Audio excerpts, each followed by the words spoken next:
لیکن مظہر صاحب اس دوران ہم نے دیکھا کہ عمران خان صاحب سے متعدد بار حکومت بالکل کمیونیکیشن ختم کر دیتی ہے، اور ان کی یہ پولیٹیکل اسٹریٹجی کا حصہ ہے کہ ان سے بات چیت نہ ہو، پارٹی میں ایک انسرٹنٹی رہے۔ اس دوران پارٹی کے اپنے کیڈر نے بھی کیپیسٹی بلڈ نہیں کی کہ بھئی اگر خان صاحب کے ساتھ ہماری گفتگو نہیں ہوگی تو ہم نے آگے کس طرح سے صورتحال کو لے کر چلنا ہے، اور وہ نظر آتی ہے جب کرائسس کا وقت ہو اور جب ایک خان صاحب سے ساری کمیونیکیشن ختم کر دی جائے۔ چاہے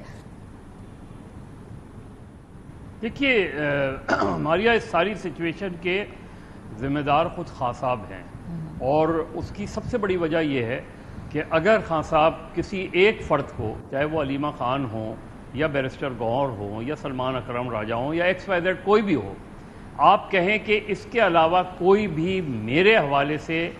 اگر وہ مجھ سے ملاقات بھی کرے تب بھی وہ میرے حوالے سے کوئی بیان جاری نہیں کرے گا، میرے حوالے سے ایکس وائی زیڈ یہ میرا ترجمان ہے، اس کے علاوہ کوئی میرا ترجمان نہیں ہے، اس کے علاوہ کوئی میرا بیان جاری، مسئلہ ختم ہو جائے۔ جب 4 لوگ عمران خان صاحب سے مل کر آتے ہیں اور 4 مختلف بیانات دیتے ہیں تو آپ پارٹی میں کنفیوژن پھیلا رہے ہیں، پارٹی میں کنفیوژن ہوگا۔ ظاہر ہے ایک طرف وہ بھی کہتے ہیں کہ جی میرے پاس یہ لسٹ ہے، دوسرا کہتا ہے میرے پاس یہ لسٹ ہے، خان صاحب یہ کہہ رہے ہیں کوئی 90 روز کی بات چل رہی ہے، کوئی 5 اگست کی بات چل رہی ہے، اس لیے کہ ان کا کوئی ایک اسپوکسمین نہیں ہے، کوئی ایک اسپوکس پرسن آپ اناؤنس کر دیں اور اس کے علاوہ کہیں کہ اس کے علاوہ کوئی بھی میرے حوالے سے گفتگو نہیں کرے گا، کنفیوژن ختم ہو جائے گا اس میں۔ تو یہ تو ان کی پولیٹیکل اسٹریٹجی کا سب سے بڑا فلا ہے کہ آپ کیسے، اب آپ کہہ رہے ہیں کہ میں خود موومنٹ لیڈ کروں گا، تو ہو از یور اسپوکسمین؟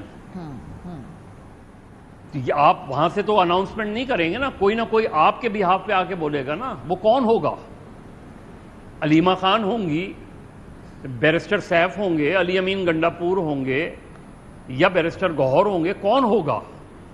تو میرا خیال ہے تحریک انصاف کو بڑا سیریس پولیٹیکل ریویو کی ضرورت ہے، پارٹی ریویو کی ضرورت ہے۔ پارٹی آرگنائزیشنز، پارٹی موومنٹس اس طرح نہیں چلتی۔ اس سے ہوتا کیا ہے کہ آپ کے ورکرز مارے جاتے ہیں، آپ کے ورکر سفر کرتے ہیں، ان کو ظاہر ہے کوئی تحریک چلے گی، ان کے پہلے اٹھا لیا جائے گا، وہ اٹھا لیا جائے گا۔ پارٹی کی کوئی پوسٹ 5 اگست کی اسٹریٹجی کیا ہے کچھ نہیں پتا، کوئی ایک پلان آپ نے اناؤنس کیا نہیں پتا اس میں۔ تو میرا خیال ہے سب سے زیادہ تحریک انصاف کو اپنے اندر کا، اور وہ جو ان کی سوشل میڈیا جو ان کی طاقت ہے، وہ بھی ایک دوسرے کے، ہم دیکھ رہے ہیں کہ ایک دوسرے کے گلے اس وقت پڑے ہوئے ہیں۔ تھوڑا سا آگے بڑھنا ہے منی، اس ہفتے مولانا فضل الرحمان صاحب نے ایک دلچسپ بات کی،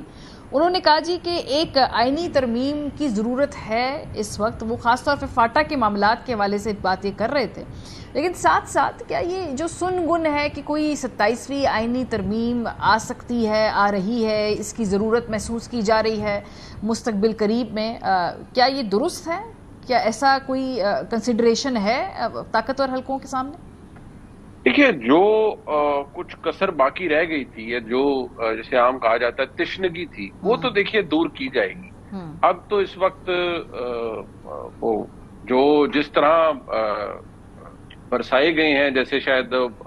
شادی میں پھول برسائے جاتے ہیں، اس حساب سے جس طرح سے مخصوص نشستیں برسائی گئی ہیں حکومتی اتحاد کے اوپر، مطلب یہ بھی ہمارے ملک کی تاریخ کا حصہ ہے نا کہ وہ کئی جماعتیں ایسی ہیں، میں خیبر پختونخوا کا کاؤنٹ دیکھ رہا تھا کہ اتنی جنرل نشستیں نہیں ہیں جتنی انہیں مخصوص مل گئی ہیں۔ تو یہ بھی ہماری تاریخ میں ایک، میرے خیال میں عدالتی فیصلے ایسے ہیں جو کہ بدترین ہوں گے اور تاریخ میں لکھے جائیں گے سیاہ حروف سے،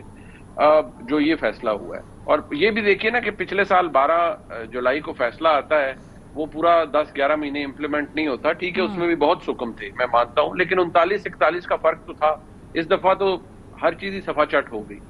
خیر، جو اب بات ہے کہ 27ویں ترمیم کی، دیکھیے وہ تو کیا جائے گا جب جہاں جس چیز کی ضرورت ہوگی۔ دوسرا، اگر فاٹا کے انضمام کو ریورس کرنا ہے تو دیکھیے وہ مولانا صاحب کی بصد احترام خواہش پر تو نہیں ہوگا، وہ تو جو ہمارا جو نیشنل سیکیورٹی آپریٹرز ہے اس کے جو کرتا دھرتا عام لوگ ہیں، ان کی سوچ کے عین مطابق ہوگا جو وہ چاہیں۔ ایک سینسٹیو ایشو ہے میرے نزدیک، میں ایک عام پاکستانی ہوں اور ایک عام صحافی ہوں، میرے نزدیک سوال یہ ہوتا ہے کہ انٹیگریشن سے مسائل ٹھیک ہوتے ہیں یا لوگوں کو سسٹم سے باہر نکال کے یا اسی پرانے کولونیل سسٹم جو چل رہا تھا اس کے اوپر جا کے سسٹم کے مسائل حل ہوں گے. فرینکلی مجھے نہیں پتا اب کیونکہ میرے پاس وہ اب آبویسلی فرسٹ ہینڈ نالج نہیں ہے. یا اگر ہمیں یاد ہو مدد صاحب میری تصحیح کر سکتے ہیں کہ وہ جو پولیٹیکل ایجنٹ والا کلچر تھا وہ بھی کوئی اتنا ایفیشینٹ تو نہیں تھا, وہاں پہ بھی لوگوں کا استحصال ہی ہوتا تھا. لیکن اگر اس کو ہم نے ریوائیو کرنا ہے تو مجھے نہیں سمجھ آتی کہ وہ کیسے ہوگا یا اس سے فائدہ کیا ہوگا. نمبر 2 میں آپ کو بڑے کلیئرلی بتا دوں کہ کچھ چیزیں ایسی تھیں جو لاسٹ مومنٹ پہ گیو ان کرنی پڑی 26ویں آئینی ترمیم. شاید ان کے لیے جب ضرورت پڑے گی تو 27ویں کیا 27.5. اگر ہمیں تمہیں یاد کرا دیں وہ کون سی چیزیں تھیں جن کو تاکہ ایک دفعہ ہماری ریویژن ہو جائے جو اس وقت گیو ان کرنی پڑی اور وہ کچھ تشنگی سی ہے. دیکھیے جو آئی تھنک کچھ لا اینڈ آرڈر کے مسائل کو ذہن میں رکھتے ہوئے کچھ میں سمجھتا ہوں کچھ شاید پاکستان کے دفاعی اداروں کے حوالے سے کچھ لا انفورسمنٹ کے حوالے سے کچھ ایسے شکیں تھیں جن کو شاید اس وقت فورگو کرنا پڑا, لیکن وہ ذہن میں تو رکھی گئی اور شاید ابھی بھی موجود ہیں. اور اگر ضرورت پڑی تو پھر ان کو دوبارہ ری انکارپوریٹ کیا جائے گا اور ری انٹروڈیوس کیا جائے گا. they can always come back to life. But کیونکہ اگر آپ کو یاد ہو تو ایک سٹیٹمنٹ تھا, بس آپ اسی کو تھوڑی کو بہتا سمجھیے گا, اجتماعی صحت کے لیے بہت اچھا ہوگا, کہ جو پی ٹی آئی کے سینیٹر ہیں مولانا صاحب کے بہت قریب ہیں, انہوں نے نیشنل اسمبلی کے باہر کھڑے ہو کے کہا تھا کہ اگر آپ اوریجنل ڈرافٹ دیکھ لیتے تو وہ تو کلر تھا. اور کامران مرتضیٰ صاحب نے فرمایا تھا, تو ہم نے تو مولانا صاحب نے فرمایا تھا ڈنگ نکال دیا ہے. تو ہو نوز کہ کچھ چیزیں دوبارہ واپس آ جائیں اور پھر وہ اپنی اوریجنل فارم میں ری انکارپوریٹ ہو, کیونکہ جو ہارڈ اسٹیٹ کا کانسیپٹ انٹروڈیوس کیا گیا تھا اس میں ابھی بتایا یہ جاتا ہے کہ کچھ چیزیں پینڈنگ ہیں.